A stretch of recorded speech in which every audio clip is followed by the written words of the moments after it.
Conference Committee report on House File number 890. This is the Loon motion. Conference report on House File 890, an act relating to education finance. The report is addressed to the Honorable Kurt L. Doudt, Speaker of the House of Representatives, the Honorable Michelle L. Fischbach, President of the Senate. We, the undersigned conferees for House File number 890, report that we've agreed upon the item in dispute and recommend as follows. And the report is signed by 4 of the 5 conferees on the part of the House and 4 of the 5 conferees on behalf of the Senate. Loon moves that the report of the Conference Committee on House File number 890 be adopted and that the bill be repassed as amended by the Conference Committee. Recognize the member from Hennepin, Representative Loon, to explain the report. Thank you, Mr. Speaker. Thank you, members. What I'd like to do is just run through sort of the differences from the House passed bill, which passed this body at the end of March, and what is embodied in the Conference Committee report. When the bill left the House, again, back at the end of March, we were funded at about $271 million over base, a 1.25% increase in the formula, various other provisions.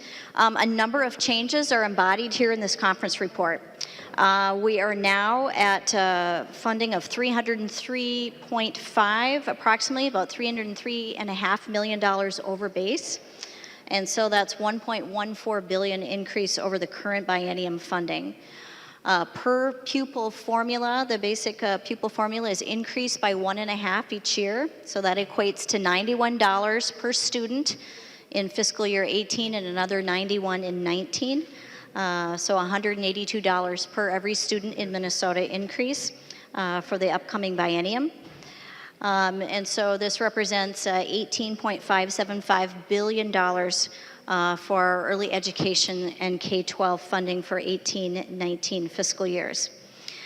With regards to the funding formula and the various components of it, I know we did some changes in the original House bill, delinking compensatory and some other funds.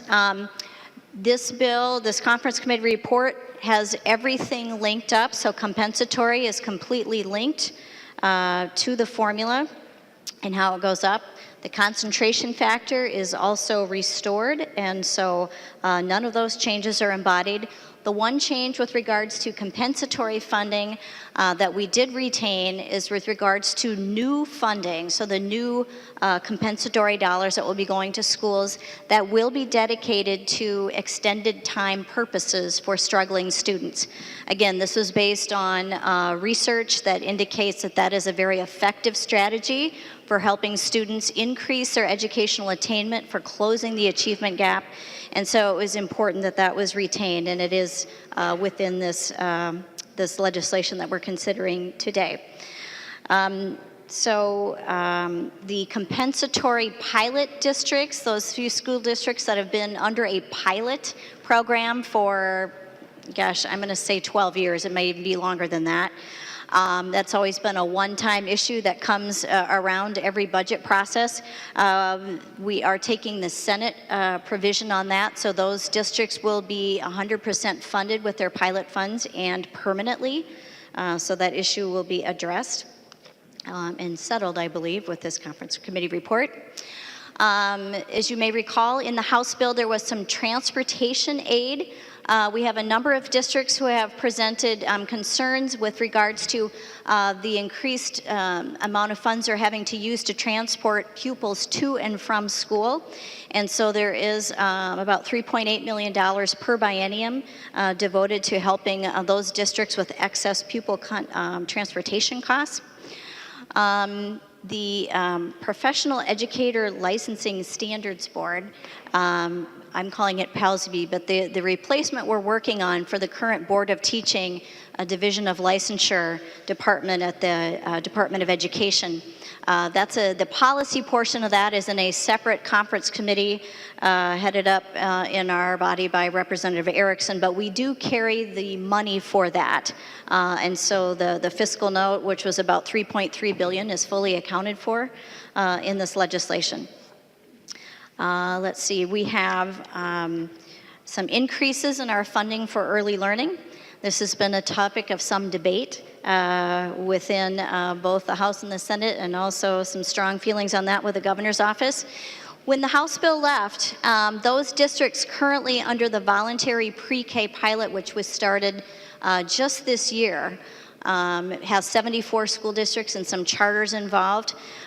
We funded those districts dollar for dollar, 100% in 18 and 90% at 19.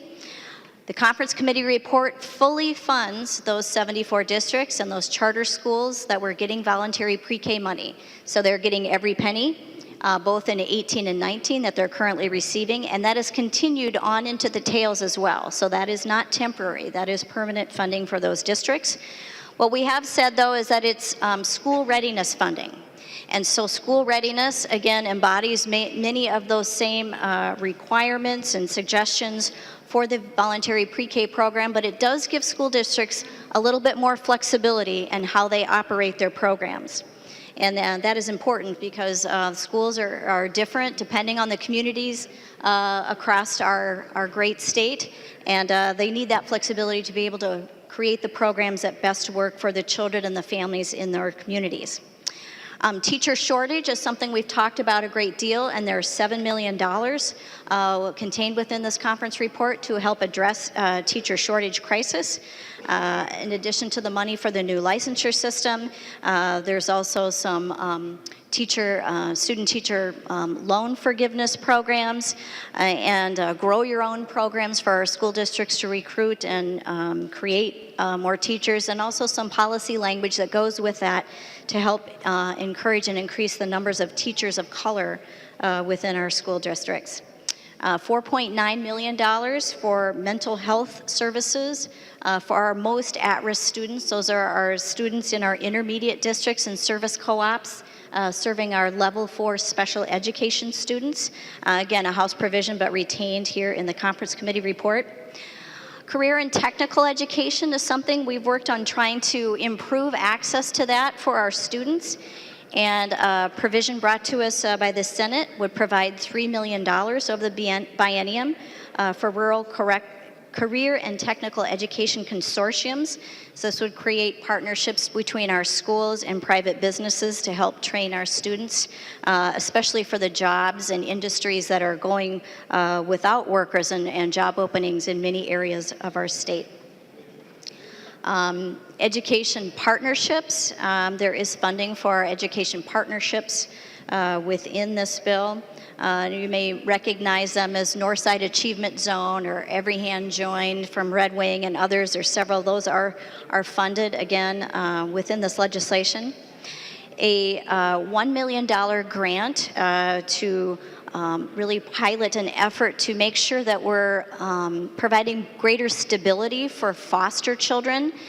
So if foster children are placed with a family, there would be funds to make sure that they can be transported and retained in their original school. Again, so they would not be required to move schools with placement of a foster family. And this is a one-time grant fund to be able to accommodate them. So a few other provisions. Let's see. Aaron's Law. This is a bill championed by Representative Peggy Bennett, which would allow schools to provide as part of their health curriculum to students to help prevent child sexual abuse. This was, again, retained in the conference committee report. Lead in drinking waters. This has been an issue that you probably have all seen highlighted on the news, and something certainly of great concern to parents and to all of us. So schools will be required to test for lead in the drinking waters of their schools. There is funding available to them through their long-term facilities maintenance programs, and they will have little time to put their programs together, but they are going to have to test for lead and make sure that those results are available to parents who want to know if there's any lead in their children's drinking water. We are maintaining local control with regards to the innovative e-learning days provision for inclement weather if a district chooses to do that. And we've also got some alignment between our World's Best Workforce accountability system and the new federal accountability system known as ESSA that will be affecting all of our schools, and the department is working on their proposal to submit to the federal government by this fall. So just a brief highlight on some of the provisions in here, but I think for members who were concerned about some of the provisions maybe in the original House bill, many of those have been resolved, I think, favorably, and I think it's a good product that members can be pleased to vote for. Discussion on the Conference Committee report. The member from Ramsey, Representative Murphy E. Thank you, Mr. Speaker. And I'm wondering if Representative Loon would yield for a question. She would yield. Representative Murphy. Thank you, Mr. Speaker. Representative Loon, it is very hard as a member of this body to follow what is actually happening this session. And I've been around here for 11 years now, and before that, I was a staff person and a lobbyist, so I have a long track record of work here, and I've never seen the process in such a convoluted way. I've never seen it like this before. Conference committee meetings that last 10 minutes, no public testimony. It's really a bastardization of the process as far as I can tell, and members can stand up and say you did it before, but I will tell you, in my experience, as I am talking with Minnesotans, they clearly aren't buying that anymore, and they're really fed up with a process that's shutting them out of this debate. And I ask you this question not really knowing the answer because it's been so hard to follow along. So have you been involved in any of the negotiations? I know you're the chair of the conference committee. I understand now there are conversations going on with the administration. Have you been a part of any of those discussions as you have talked about the education conference report? The member from Hennepin, Representative Loon. Thank you, Mr. Speaker. Representative Murphy, I have had a number of conversations with the Commissioner of Education, Commissioner Caselius. She, I think, was at all of our conference committee meetings except for perhaps one and testified at least twice. And we have also had meetings, just the two of us, and subsequent phone conversations. So that has been ongoing and continues to be ongoing. I don't know if that answers your question. I'd be happy to respond further if you have additional questions. Representative Murphy. And Mr. Speaker, if she would continue to yield. She will yield. Representative Murphy. Thank you, Mr. Speaker, and thank you, Representative Loon. And I have no doubt, knowing you, that you have been communicating with the Commissioner through the session, and I appreciate that. My questions are really about the point in time where we're at today. There was a big press conference out on the steps of the chamber today, early this morning, decrying a slowing of the process and really wanting to negotiate these bills, and then an attempt to negotiate. And now we're here passing the bills, aborting really any further negotiation, which is the choice of the majority to do, clearly, and we're going to move forward with that. I don't know where that's going to take us. But my question really is, I know that the Speaker and the Majority Leader have been in meeting with the Governor and the Lieutenant Governor, and I know that there have been members of our caucus that have on occasion been invited in, and I understand maybe at least in some cases kicked out of meetings because the majority didn't want them there.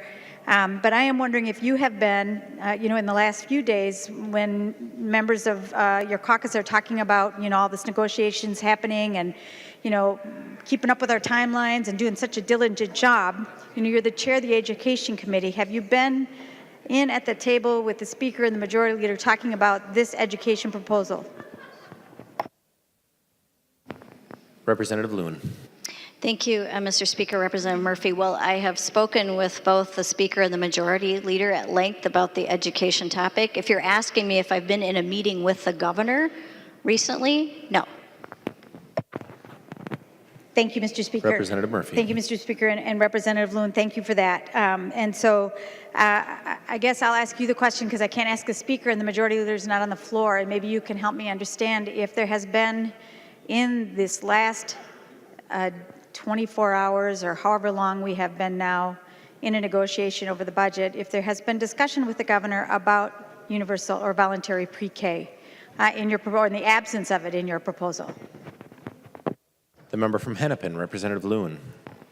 Thank you, Mr. Speaker, Representative Murphy. Well, as I said, I haven't been in a meeting with the governor, so I guess I couldn't personally attest to what has or has not been discussed with him. The member from Ramsey, And Representative thank you, Murphy Mr. E. Speaker, and Representative Loon, thank you for that. And that was my concern, of course. The governor, the administration, you know, and this has been the case in my tenure here with past governors, right? They send us signals, clear signals, in many, many ways about what's important to them. And at the very beginning of this session, you know, Governor Dayton, and prior to this, has been very clear that it is important that we continue down the road of voluntary pre-K. We did $25 million last year. School districts across the state responded beautifully, marvelously to that by applying. Far more many school districts than were able to be their funding needs met, which is a show of support, a show of demand. And so I will confess that I do not understand the strategy behind your move today, the move of the majority to put these bills on the governor's desks, although I understand Representative Pepin saying we want to pass a budget. It's just a budget that seems clear to me destined for failure. And what I don't understand is why so early in the month of May you are pursuing policy that is destined for failure when Minnesotans are, you know, looking for us to do our job. And that provision and the absence of it in your bill sends such a clear signal to me, and I think to Minnesotans, that this is yet another start to a very unfortunate ending to this session and a likely overtime. And I don't get it other than this. And I think when Minnesotans talk to me about their frustration about this place, we have lost, or maybe I should say, you have lost your willingness to soften yourselves to the ideas of others. And you want to use the power that you have, and some would suggest it's an abuse of your power, to push things through and to put the legislature's power, the power that you have, on top of the wishes of the people of Minnesota, the minority that's in this body, and certainly the administration. And when you do that, and what I see is the needs of Minnesotans and the voices of Minnesotans, the people of Minnesota over and over and over again in these last couple of weeks left out. They've been left behind. And, you know, it might be the perfect strategy for you in preparation for 2018 in the election in your quest to hold your majority. But for Minnesotans who are watching, and the ones that are going to watch this thing blow up at the end, they're left wondering what the hell we're doing. The member from St. Louis, Representative Sandsteed. Thank you. Members, I'm a parent, I'm a teacher, and I'm a legislator from Greater Minnesota. Back home, we talk about the need for a world-class education, about ensuring the success of every student in Minnesota, and about workforce development. This bill does one thing for Greater Minnesota, and one thing only. It provides the systematic suffocation and failure of public education. Through significantly underfunding, Minnesota students are going to suffer because Greater Minnesota districts are forced to make cuts rather than provide or strengthen student-teacher ratios, programming, really necessary student supports like full community schools that address a complex range of social, emotional, physical, and academic needs of our students. It takes away from the most gifted students in the arts by eliminating the one dedicated environment they have to their success. And on no level in my opinion, is this world-class education. The Minnesota Chamber of Commerce and the business community have loudly articulated their need to improve, or the need for Minnesota to improve our workforce.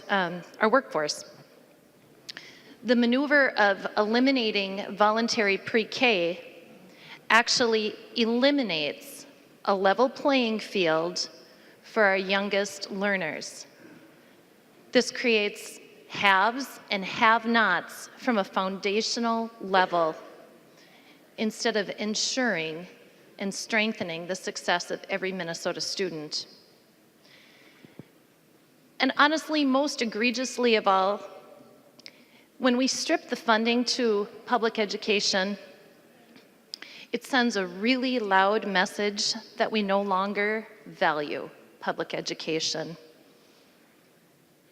Minnesota does not have a lack of licensed teachers. We are not lacking licensed teachers. We have plenty of them. Teachers have just had their fill of being blamed and devalued by this institution through bills like this, and they're leaving the profession. They're walking away. When we don't fund education appropriately, we take away the tools, we take away the environment needed for our public schools to succeed. And quite honestly, we're selling out Minnesota as a state. We're selling out our future. This bill, in my opinion, pushes us one step closer.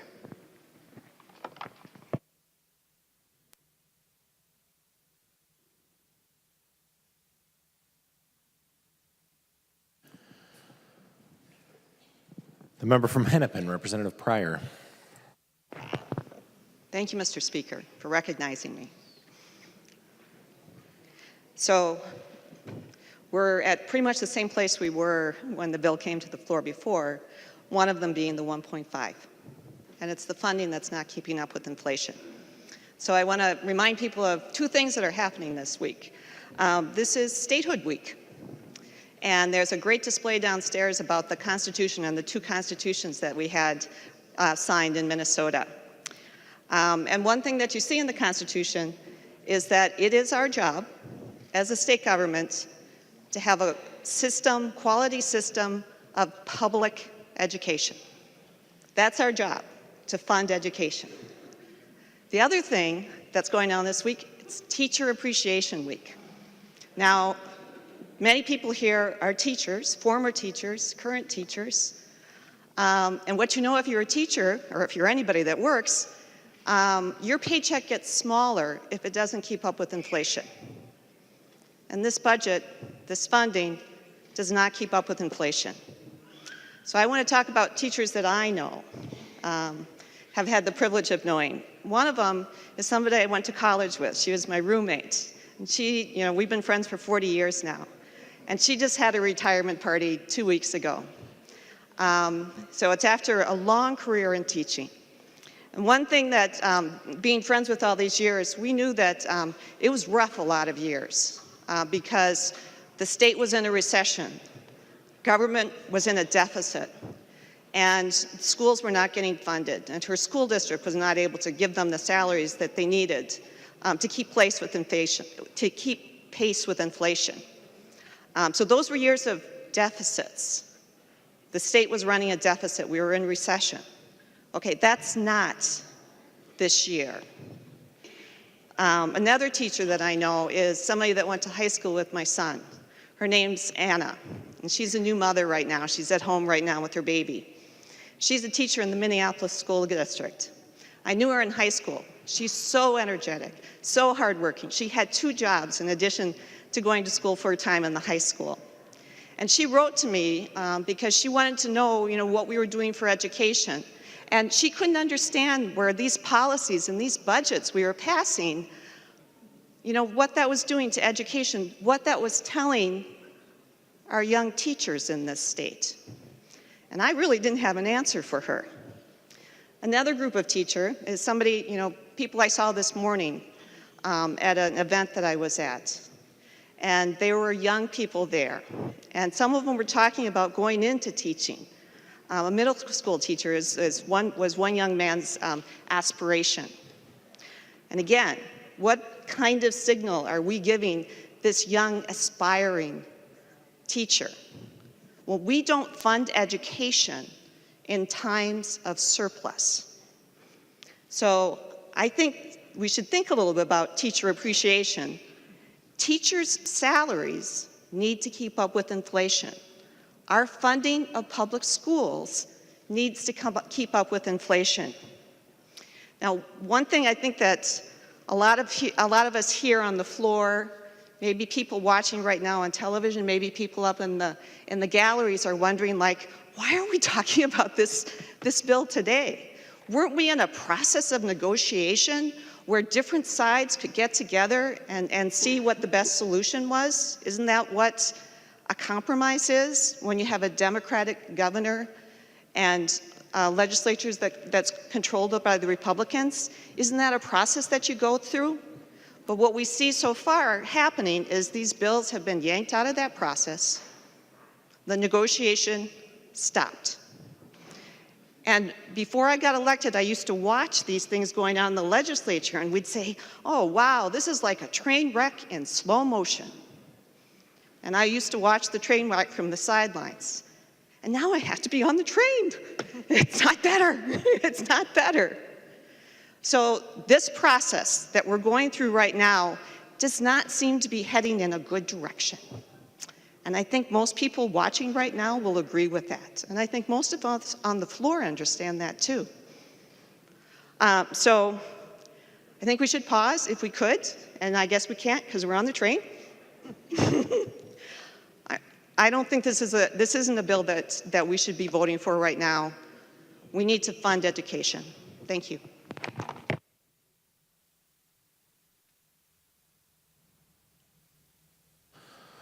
Further discussion on the motion to adopt the conference committee report. The member from Hennepin, Representative Carlson. Excuse me, Mr. Speaker. I'm going to urge a no vote on this bill. And let me give you a little background. As most of you know, I am involved with the Ways and Means Committee, and one of our roles is to come up with a better alternative. That's the role of the minority party. And so we came up with a balanced budget approach all across state government. One of the areas that we focused on was education with our amendments. And we put together a balanced budget, and it would have provided actually about $100 million more, if I recall correctly, than even the governor's budget. Representative Marquardt carried that amendment on behalf of the minority. And unfortunately, it was voted down.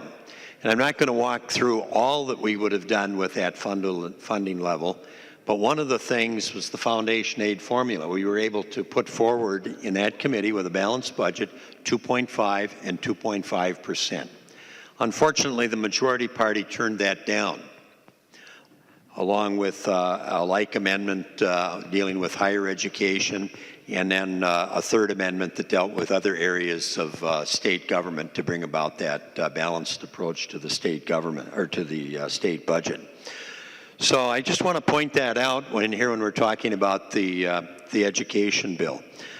We could do much better by Minnesotans. So whether we're talking about the Health and Human Services bill, which I understand may come up a little bit later this evening, but whether we're talking now here about the education bill and what's needed, I'm sure that probably every member of this body has had meetings with their school districts, talked with parents in their district, in my case even some students that normally aren't that engaged in the political process, who have expressed concern about programs in their schools.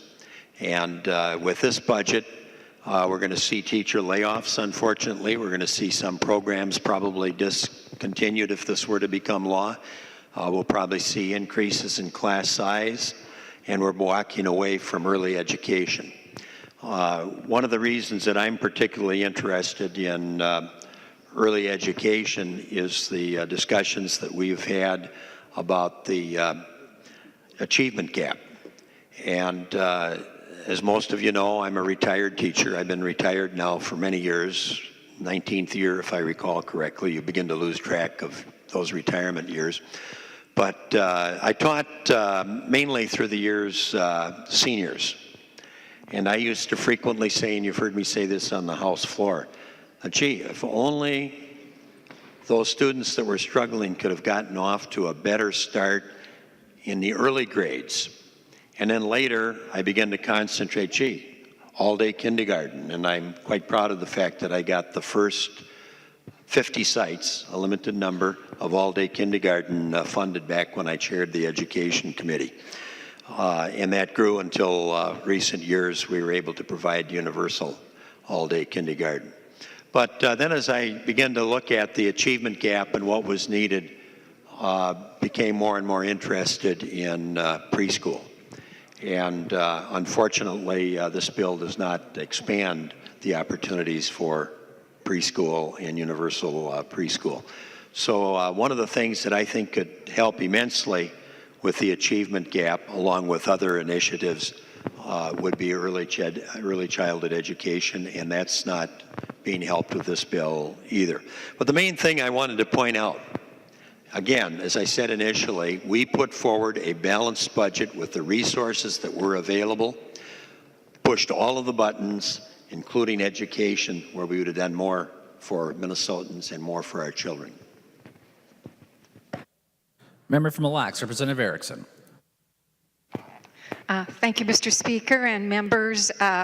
I think we have forgotten the definition of negotiations. You know, it takes everyone to be involved in negotiations, and the governor is the leader, and his delaying setting a joint target with the House and Senate is what's provoking some of what you're experiencing on this floor today. So I implore all of you, and I implore the governor right now, to sit down at the table and come up with a joint target that we can agree on. Because members, if you look at the education bill, there's not one policy item or in fact funding item in here that isn't intended to improve education. The job of a teacher, number one, is to increase achievement among his or her students. Number two, is to make sure that those students who are having some problems are growing, especially in reading and math. So growth is really important. There are provisions in this bill that's going to provide for that. Thirdly, you can't leave anyone behind. Representative Loon has taken school readiness dollars to target those who are being left behind or maybe getting behind. And so teachers are going to have access to that. Those 74 pilots will continue. They will continue with readiness dollars, which means we're targeting those students who are behind. And that's really important. We have a mixed delivery system in this state that we want to continue. So we have the scholarship program. That's so important in rural Minnesota, where we have a few providers who want to stay in business. In fact, they're women who own businesses, and they want to provide this education for our early learners. So a mixed delivery system is essential. But we have a bill here that is providing for both of those plus Pathway to scholarships. So members, think carefully about the direction of this bill, budget-wise and policy. Yeah, maybe it's not at the level that we would like for the formula funding, but that's not what it's all about. It is about setting a foundation for our children by looking at policy. And policy, I'll remind you, and this is really funding, but we have the Santa Foundation, the Reading Corps, the Math Corps, Parent Child Home additional dollars, Rock and Read, which has proved to be very successful. And I think one of the reasons that Representative Loon and I have focused on readiness for the continuation of these 74 pilots is that we need to find out if this program is actually working. Is voluntary pre-K in the form of school readiness, whichever we call it, going to show that there are results among these learners who are behind? So think carefully about that. And Governor, I hope you're listening to us, because you need to sit down with us, since you wouldn't let Commissioner Caselius negotiate with us. only provide comments, that we need to have a serious discussion about these children of ours that we love so dearly. We have education partnerships. We have foster kids educational stability. We have mental health grants. We have APIB STEM grants for those children who probably haven't been able to participate in those programs because they are low income. We have Recovery Co-program grants. The Senate added third grade reading intervention. Senator Pratt, as you know, is passionate about that, and we toned that down a little bit so that the bill that came out of Policy Committee, which was a hold harmless, is basically still a hold harmless. We have a career and technical. We have grant dollars for programs that will be consortia that will operate out of our co-ops. So we're moving in the direction of providing that. Members, this is a good bill for the target that we have. We asked the governor to join us in a joint target so we can move forward, but he's got to sit down and seriously go through this bill with us, because we have not one a project or a policy or a funding in here that isn't going to help our children. Members, we need a definite green vote on this. On the adoption of the conference report, member from Hennepin, Representative Loon. Thank you, Mr. Speaker and members. And Mr. Speaker, I'd like to request a roll call. Roll call being requested. Seeing 15 hands, there will be a roll call. Representative Loon. Thank you.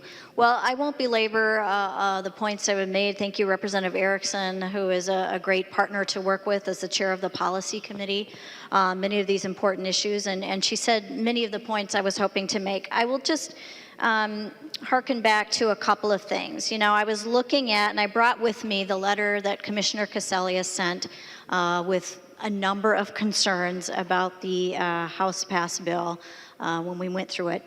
And that extensive list has largely been addressed through changes made in this conference committee report.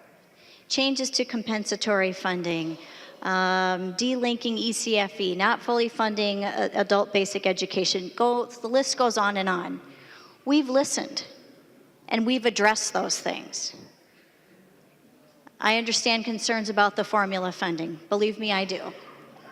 But we have made the best possible use of the dollars we have. And I don't know if any other conference committee reports came back to the bodies with a number that was higher than either the House or the Senate target, but this one is. This one is. So we're fighting hard for our kids, and I think we should all be proud of that, doing the best we can with the dollars that we have. And one final thing before we go to vote, just with regards to the pre-K discussion and school readiness. So for anyone listening, and a lot of this jargon sounds confusing, school readiness is school-based preschool.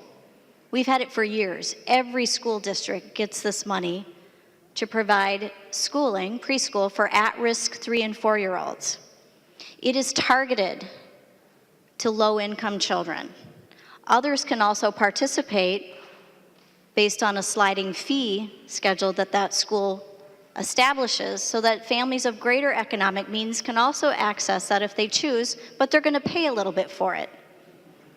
And that's okay, because we want to make sure that we are targeting those children who are at greatest risk of falling into the achievement gap. That is the reason for doing this, to make sure those kids who are at risk of not succeeding get the quality early education they need to be coming into kindergarten ready to be successful, on par with their more economically advantaged peers. That is the reason we do this. That is the reason we do this. So there is no disagreement between the House or the Senate or Republicans and Democrats or the governor on the importance of quality early childhood education. The difference is, if we're going to fund for everyone, regardless of economic circumstances, or if we are going to target our dollars to those children at greatest risk for whom that education is desperately needed, or they will not be ready for kindergarten, or on track to read by 3rd grade, or then to graduate from high school. That is the difference. And I think that is an important difference and one we should pursue. You know, that voluntary pre-K money, I've been asking for information from the department since January about how many new students are being funded through those programs, those 74 school districts and charter schools.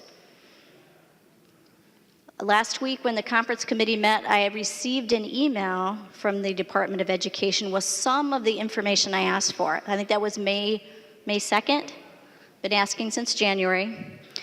So I think this bears a little bit of reflection on folks who are just bent on supporting the governor's point of view on this. Of 74 school districts who received VPK, voluntary preschool funding, 14 of those districts did not serve one more child than they did the year before. Let me repeat, 14 districts did not serve one more child than they did the year before they received that funding. It's $25 million a year. 14 districts, not one more child. What happened? They supplanted other funds. They just moved other funds they were using for preschool to other areas within their school buildings. This program is not being used to serve additional children. 78% of the children being served through this program do qualify or fall under that free or reduced price lunch, that standard of poverty we have. That means 700 children, if all of them were being served, which we're not sure exactly who's being served under this, that means that 700 kids are being served who wouldn't qualify for a scholarship or for free school readiness. We are taking away from poor children and serving others through the governor's program structure. We have no quarrel with the governor on the importance of this. We have a quarrel with the governor on how it is structured. And I think we can resolve this when everyone's ready to come to the table. But in the meantime, members, I ask for your support for the conference report. Roll call has been requested on the adoption of the conference report. The clerk will take the roll.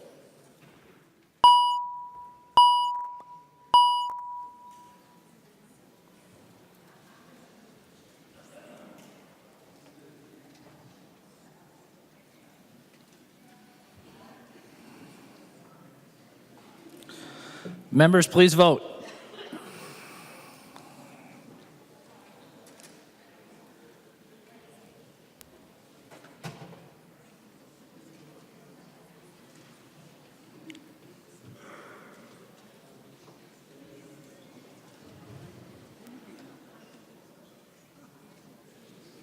The clerk will close the roll.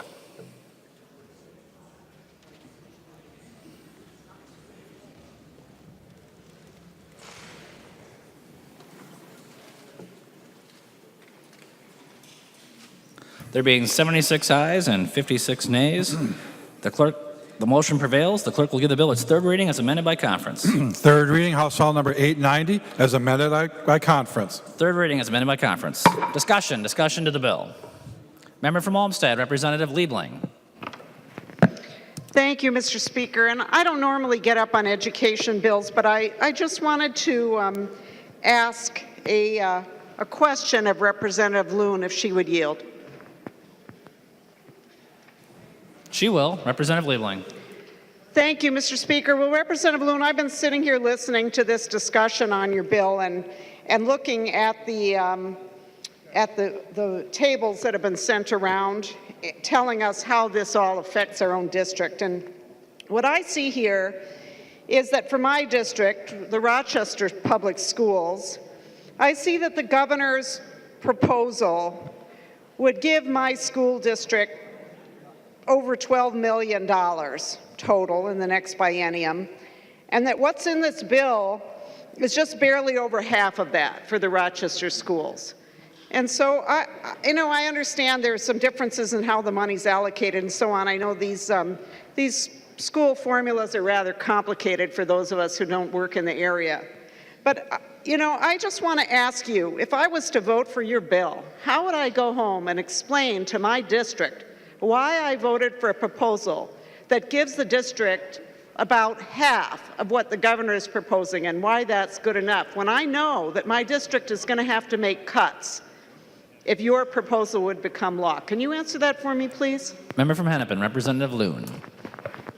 Thank you, Mr. Speaker, and Representative Liebling. Well, I think, you've been in the legislature a long time. I've been here a few years, and we don't always get everything we're seeking in omnibus bills or other things. So clearly there's a difference right now between what the governor has proposed in his budget and the bill that we're voting on today.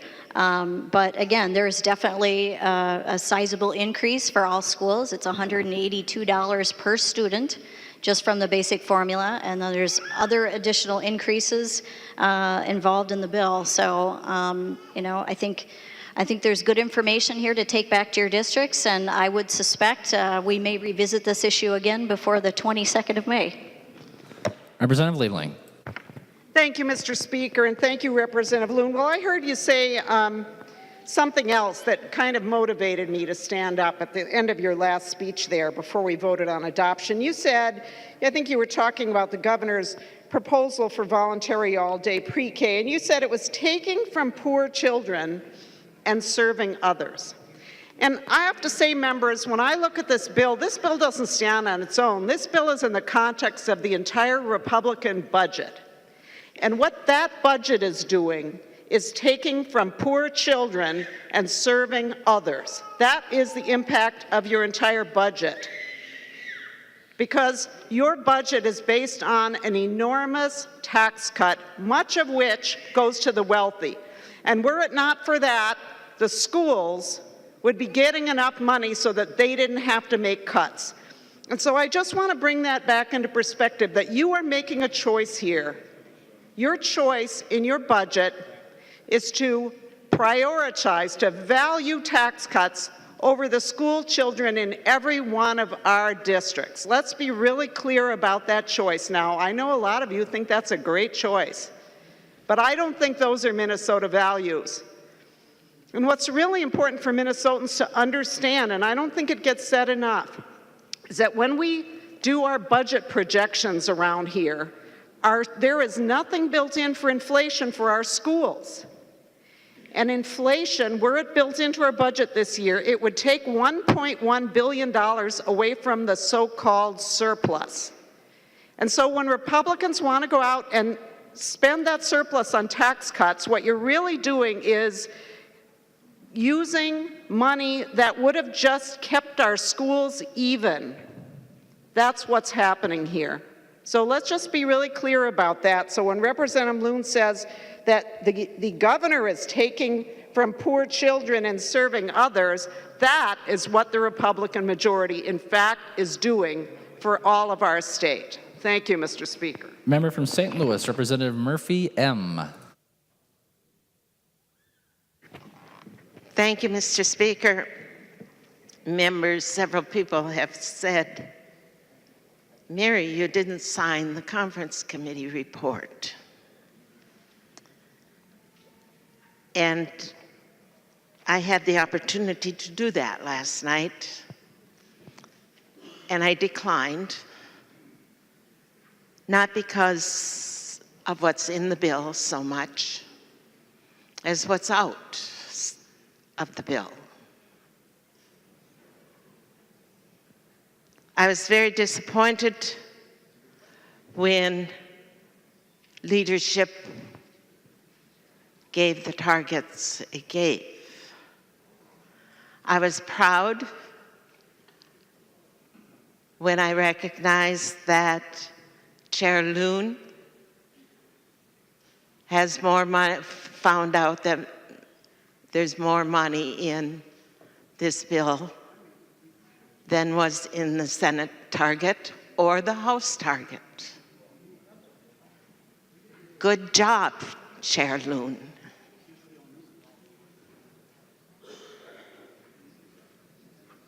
Thank you, Representative Knobloch, for giving up some of your walking around money for that extra, because it is important. Every single bit of money in early childhood through 12th grade is an investment in our future. Our Minnesota families and our children. When we go out and ask the people what they expect, more than any other state institution,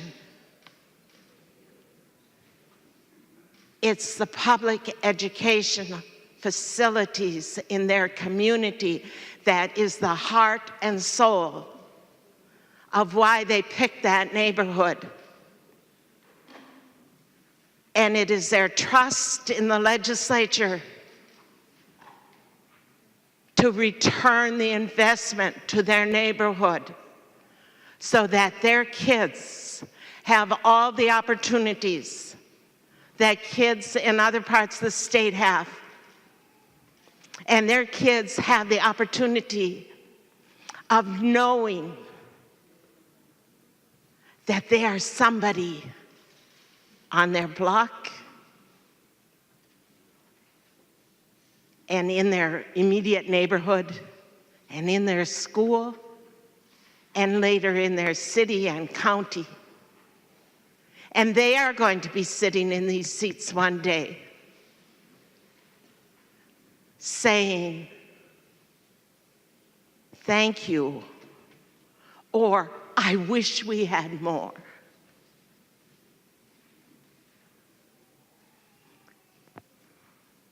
We had something since the early 80s that many states did not have. It was an opportunity for high school kids with special talents to come to a state school and realize their potential with other students with greater potentials and with teachers that had all kinds of experiences that their local teachers didn't have. It was the perfect school for all the arts.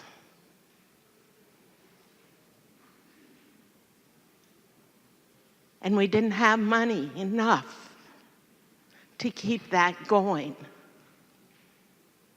And as we heard at the last meeting of the conference committee, we didn't have money to keep the perfect school open and have 1.5% on the per pupil unit increase.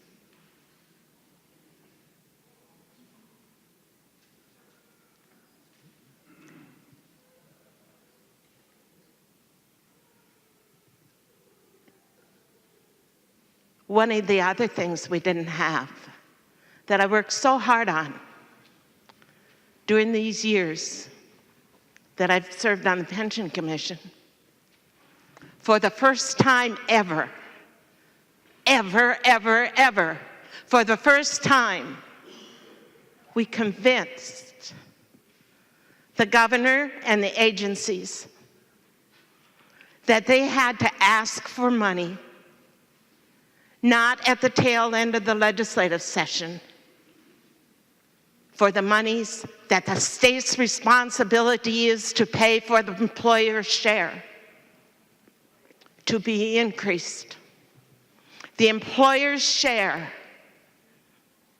of our state employees, all the plans, the employer's share has to be increased if we are going to have sustainable funding in the next 20 years. And for the first time ever, the governor put money in.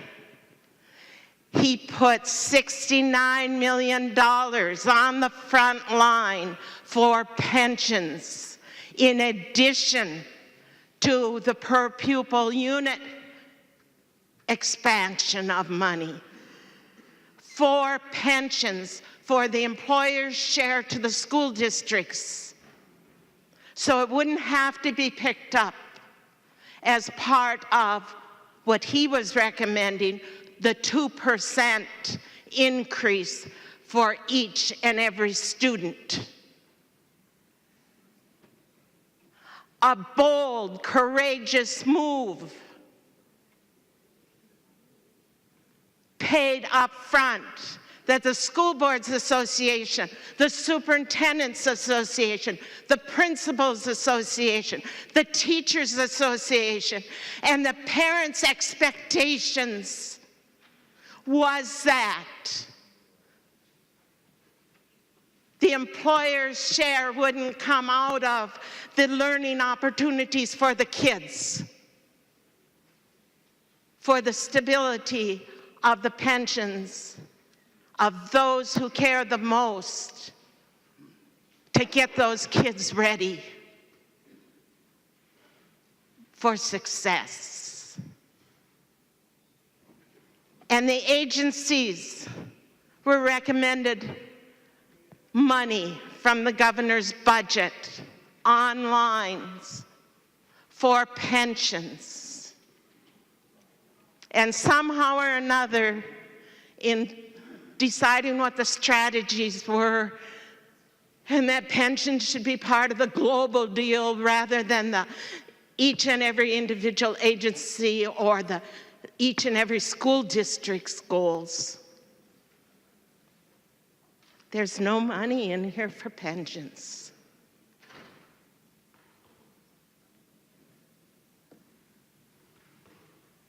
And so the bold new change, first time ever, saying up front, we should adopt this money. It wasn't. And that gets down to what the Commissioner of Education said at our meeting. The governor was saying the needs of every family and child in our public schools, early childhood through 12th grade,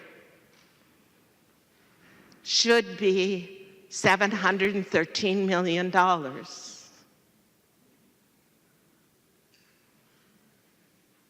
And this bill is less than half of that.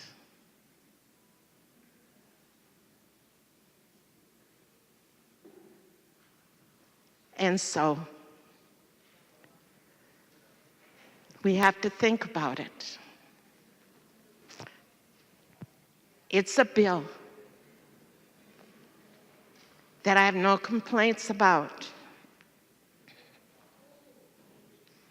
But it's a bill that's not funded enough, or it's underfunded. It's not what I heard at the listening sessions that I've attended in our communities. It's not a bill that meets the expectations and needs of our children and family and our future. Member from Ramsey, Representative Mariani. Thank you, Mr. Speaker. Members, I cannot in good conscience vote for this bill. And frankly, I don't think anyone here should either. Funding our kids matters. Funding for our kids matters. And as you've heard from a number of people here today already, this bill falls far short of doing that. Now, I want you to keep in mind one figure that's been mentioned once or twice already today, and that's the $1.6 billion. That's the context within which we have come together as a legislature. A few months ago, I was out west in Oregon. Dynamic legislature, dynamic people, lots of good ideas. Turns out that their budget has a $1.5 billion shortfall. They would love to be where we are, to be in a place where they can take good and strong ideas and invest it in their kids. Everywhere I went, that's what they wanted to do. They can't do that under their finances. We can, but under this bill, we won't. You know, Representative Marquardt, you and I had the privilege of chairing the K-12 committees a few years ago, 4 years ago, and I remember about this time we stood on this floor and we came up, we presented a finance bill for our kids, for public education, that I don't think I'm wrong about this. I think there were about 100 votes for that bill. It was a strong investment in our kids that brought Republicans and Democrats together 4 years ago. It happened under your leadership, Representative Marquardt. It happened under, quite frankly, under my party's leadership of this body. That's not happening here today. It's not happening because we're not funding our kids. We prioritize children. We did, I can't remember because we moved it around. We did at least 2. I think we started with 2.5. We understood a pretty simple concept, and that is that inflation is a reality. We can try to wish it away. We can pretend it doesn't exist. We can get accountants to play with numbers that ignore inflation. It all looks good and a soundbite, but it's not reality. And our kids' education is real. And our kids need a fighting chance. And if we're not doing at least 2% on the formula here, at least, they don't have that fighting chance. So it's now 2017, and a new majority would rather take the people's hard-earned resources meant for our kids and give it away to wealthy people who don't need it. Don't need it. Some who don't even live in this state. 1.6 billion. That's the context, folks. Make no mistake about it, Minnesota. The funding of this bill will guarantee your children will have to do with less. The funding in this bill guarantees your children will have to do with less. Less instruction for them, less services for them. $1.6 billion. Our kids, places of learning, are going through big changes and challenges. I think we all know that. Many of us spend time in our public schools, as we should. The cost of running schools is real. Inflation carves away consistently at those places of learning, our schools. We have dropping enrollments for many districts that are real. And yet, that doesn't mean that you're not going to offer algebra because you have fewer students. Doesn't mean you're going to offer a health class. Doesn't mean that you're going to offer any of the contents that subject matters that we expect, we want our children to master so that they can be powerful citizens of our state. That still needs to happen. And yet, with a formula-driven system, with dropping enrollment, that means we have to do better than what's in this funding formula in this bill. This bill chooses to do a 1.5% each year, even as we have that $1.6 billion context. But members, even with 2%, say we're doing 2%, even with a 2% proposal for our kids, we would still have shortfalls. Doesn't even put us in the ballpark where we need to be. So 1.5 isn't anywhere near that. Kids in Shakopee, for instance, under 2%. would be looking at $4.3 million less each year. Lakeville would be looking at $3.4 million less each year. Minneapolis, that big school district, $22 million. Osseo, a dynamic district, $6 million less. My district, $21 million less. Bloomington, $2.8 million less. This isn't just an urban issue. It's an urban, suburban, and quite frankly, it's also a rural issue. School districts, and better said, our kids, will have less. Less for instructors, for teachers, less for teacher assistants, less for paraprofessionals, less for after-school programs. And yet, there's that $1.6 billion. Even there are a number of things that we could do in this bill. These bills are big and complex. There are other ways in which we could be assisting our children in our schools, in our districts. My district of St. Paul, my neighboring district of South St. Paul, for instance, would be well served by a levy equalization approach different than what we have now, but we're not even doing that. So members, these are real budget cuts to our kids that exist in this bill. $1.6 billion is what Oregon wishes it had to invest in our kids. They have the vision. They don't have the resources. We have the resources, and today on this floor, we don't have the vision. Our kids deserve that vision.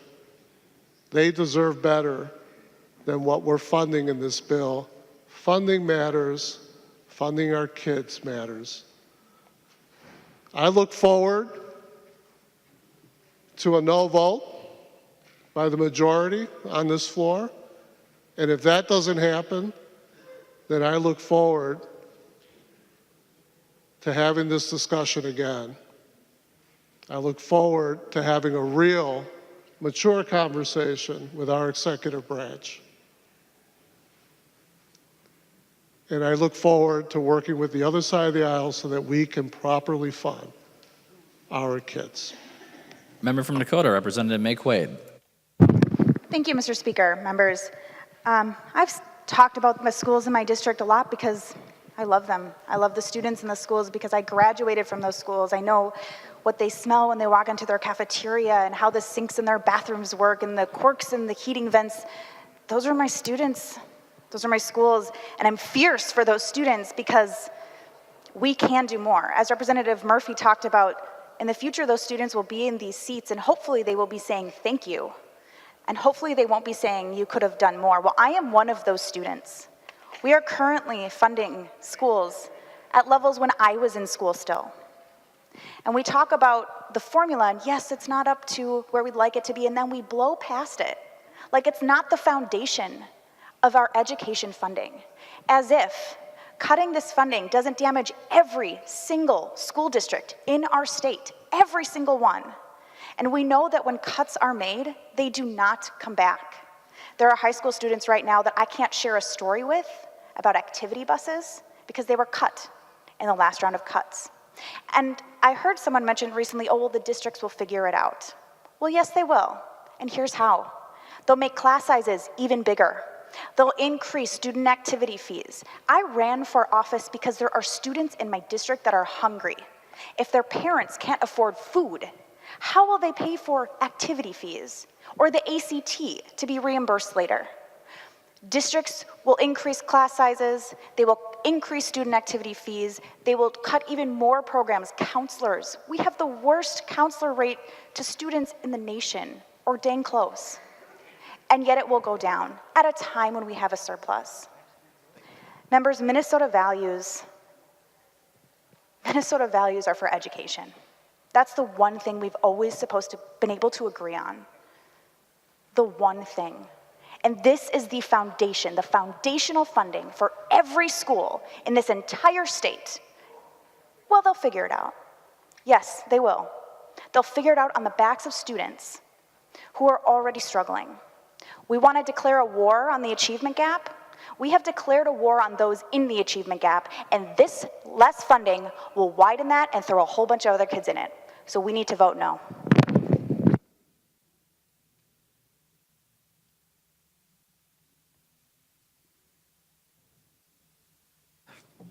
Member from Ramsey, Representative Kunish-Podian. Thank you, Chair. Thank you, members. We've been hearing about how there are promises in this bill to target more money and that go into our classrooms and implement needed reforms and put Minnesota kids first. And we heard how we cannot leave anybody behind, how we have to set the foundation for success. But once again, our Indian children are left out of this formula.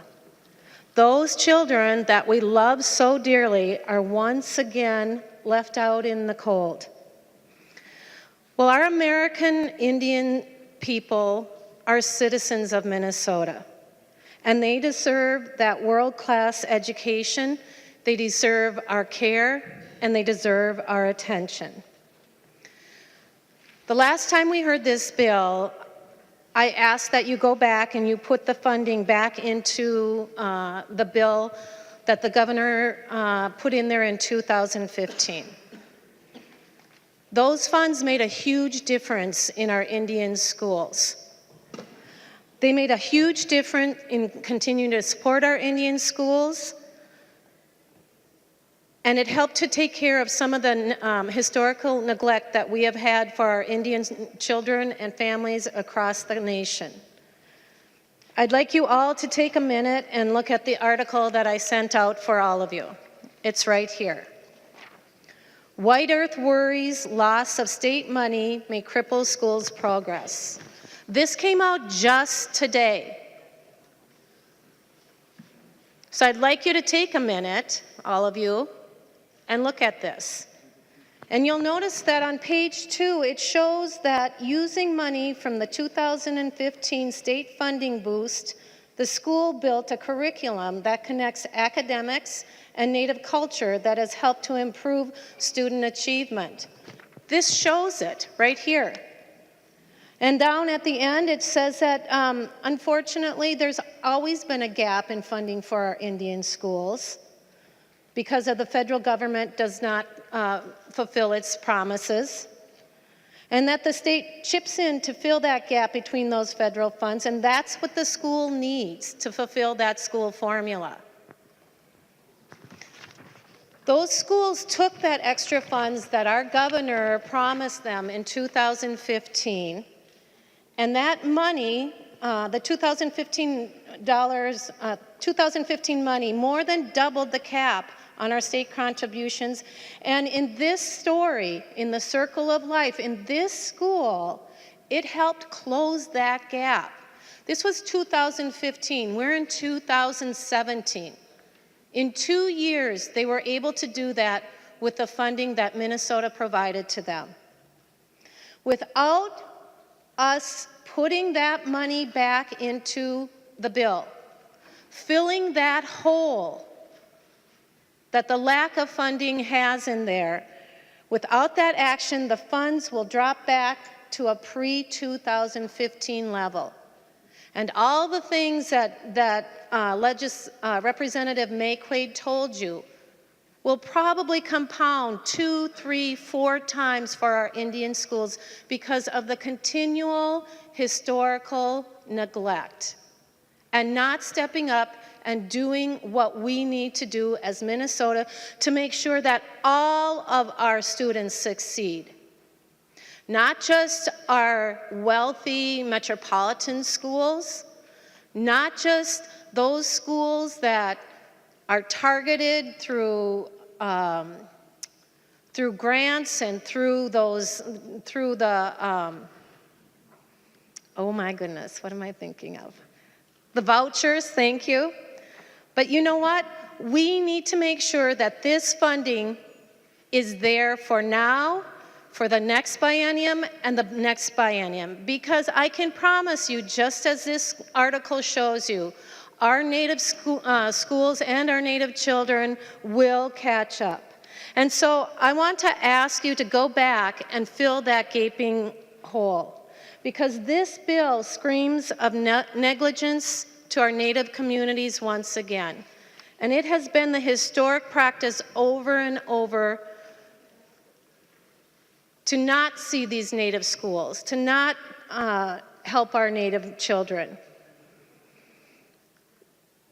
When we penalize our Indian children for the inequities of our federal government, that's just wrong. It's cold-hearted and it's hard-minded, and we're not cold-hearted up here in Minnesota.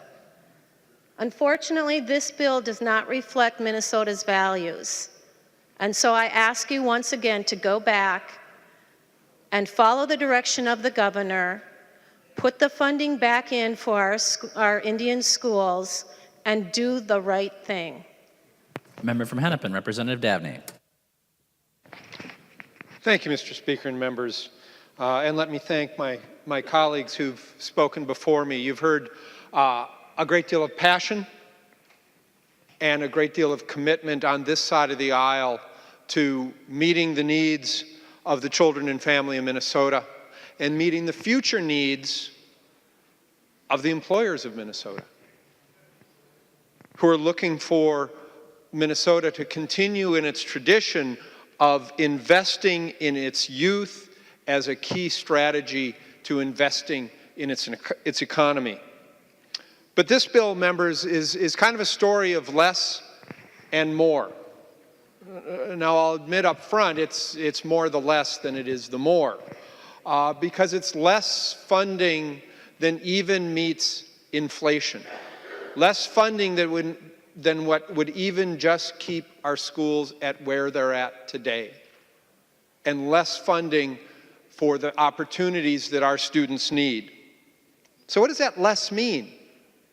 Well, it means less teachers in the classroom. It means less courses to choose from. It means less aides and support staff in the school. And for some kids, it's that aide, it's that janitor, it's that other person who's the one they really connect with in the school. Maybe that aide looks more like their family than the teacher does.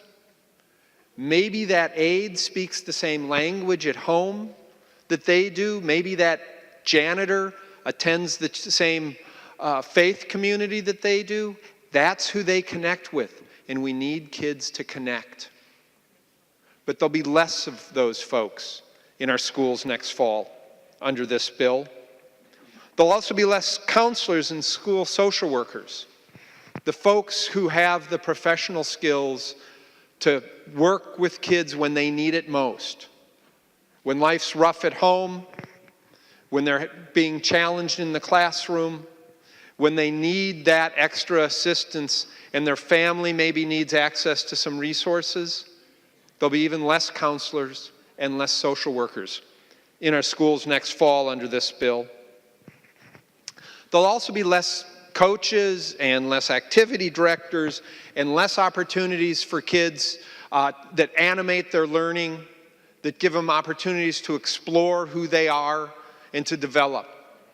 And you know, members, we can dismiss the sports, and we can dismiss the music, and we can dismiss the theater, and we can dismiss all those little extras that aren't about reading and math scores. But that kid on the basketball court, that kid on the football field, learns how to be a member of a team and pull together. And that's what our employers tell us they need most out of their new employees. That kid who's playing the instrument in the orchestra or the band, who's singing in the choir, who's in the theater program, learns how to present themselves, when to step in and play their part, when to step back and listen to others. Those are the skills that employers want. And there'll be less opportunity for kids to develop those skills and be who they can be next year under this bill. For those families who want to access our early childhood scholarship program, there'll be less choice, less opportunity, and less assurances of quality. The two pillars that underlie our early childhood scholarship program are choice and quality. And we're stepping backwards on both of those. Less opportunity, less quality next year under this bill.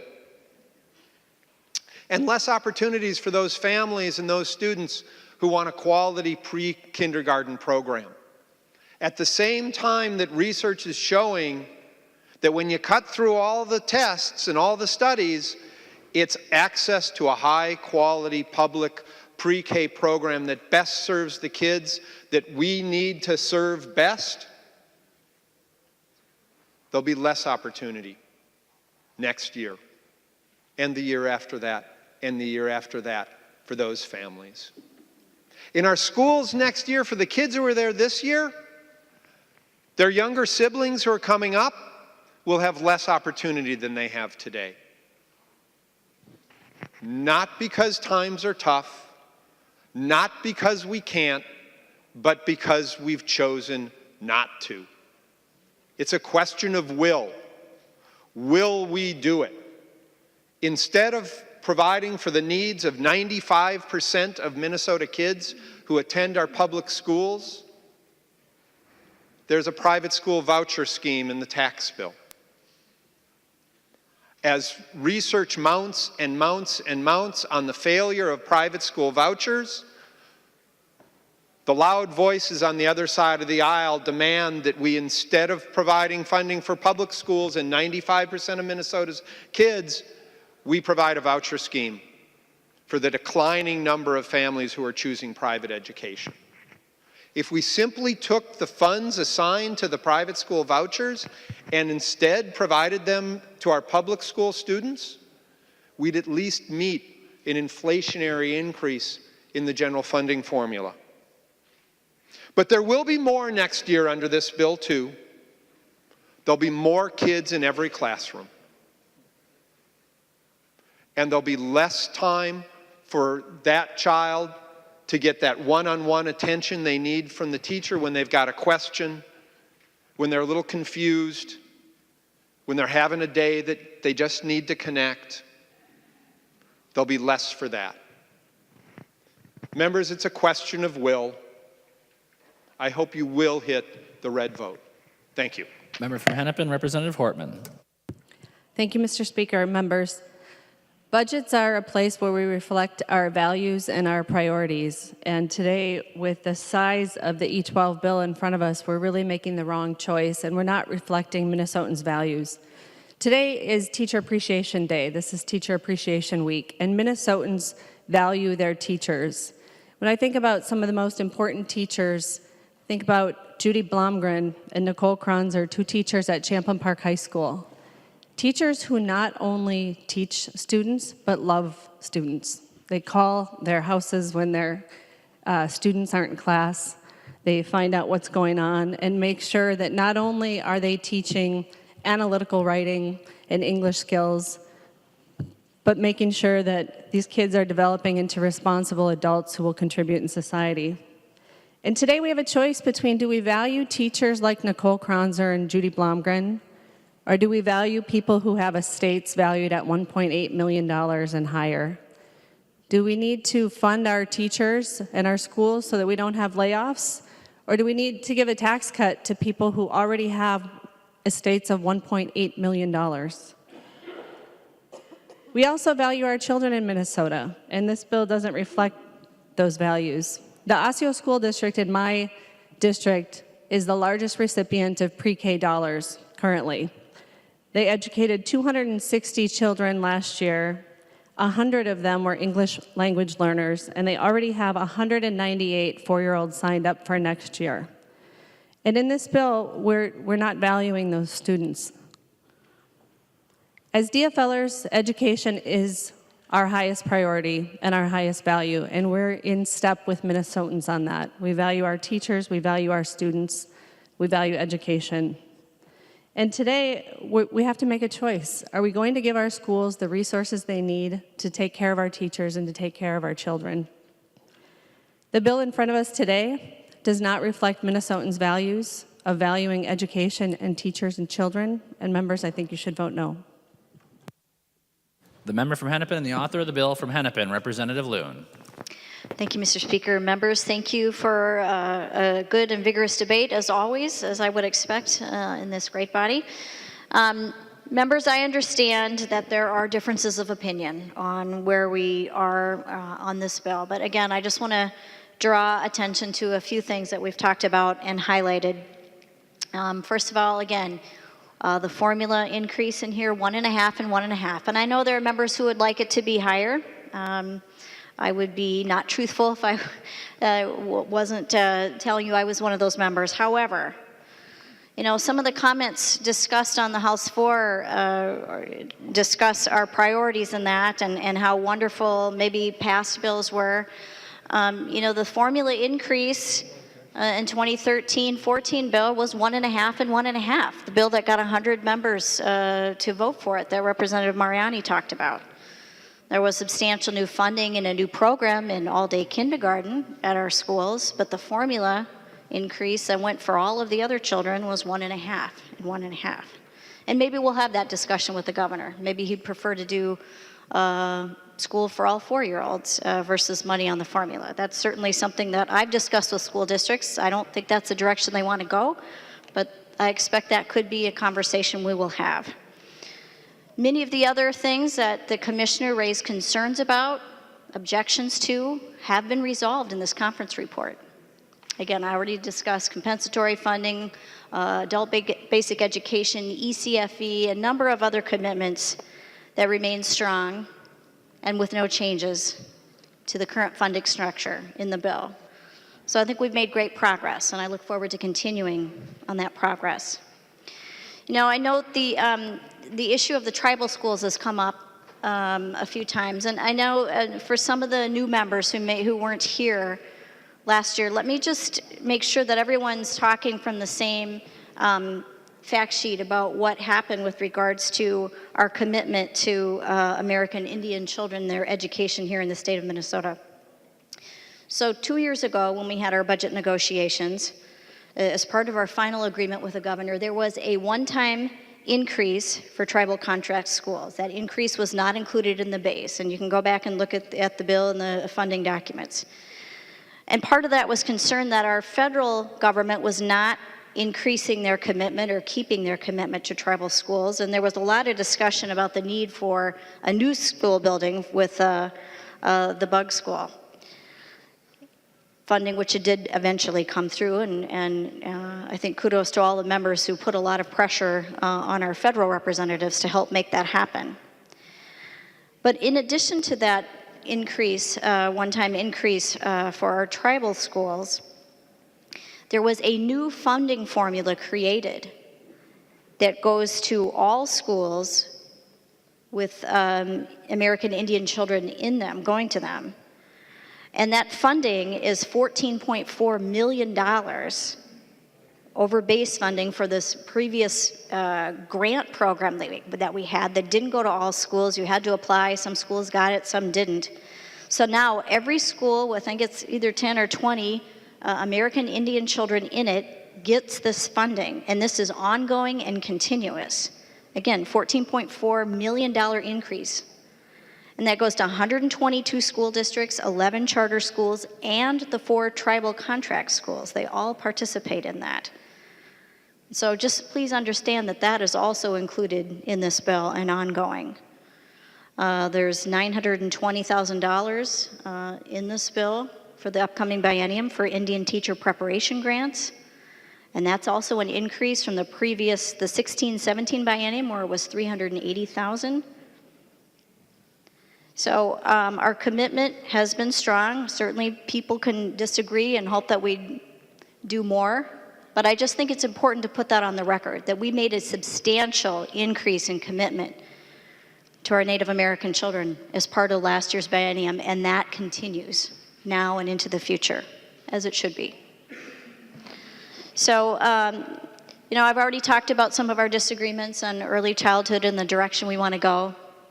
There is new money for scholarships in this. I don't know if I clearly delineated that, but there's $19 million in increased funding for scholarships. Again, our scholarships money are targeted towards family at 175% or below the federal poverty level. That is our standard for qualifying for free or reduced price lunch.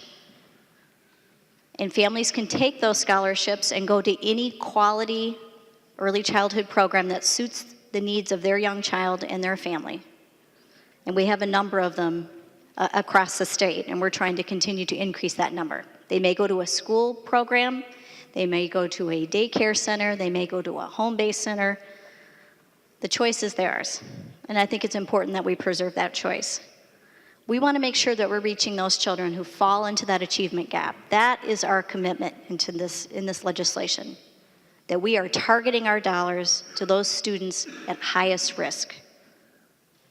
And that is the method behind the bill that we've crafted. So members, with that, I would ask for your support. Thank you. There being no further discussion, the clerk will take the roll.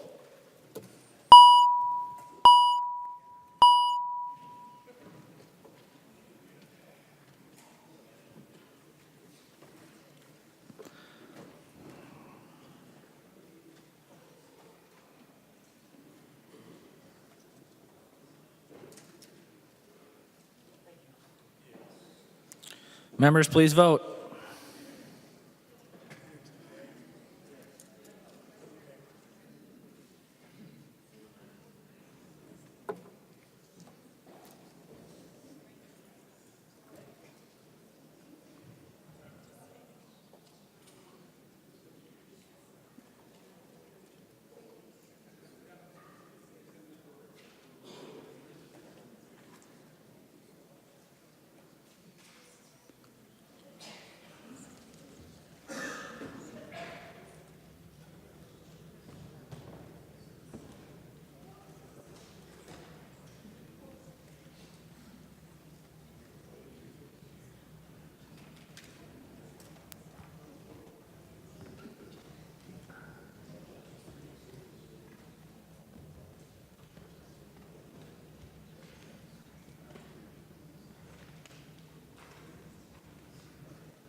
Get Jim's attention.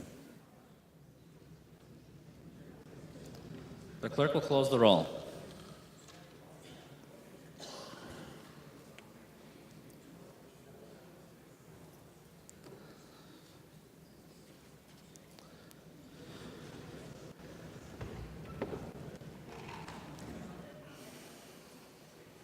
There being 72 ayes and 59 nays, the bill is repassed as amended by conference and its title agreed to.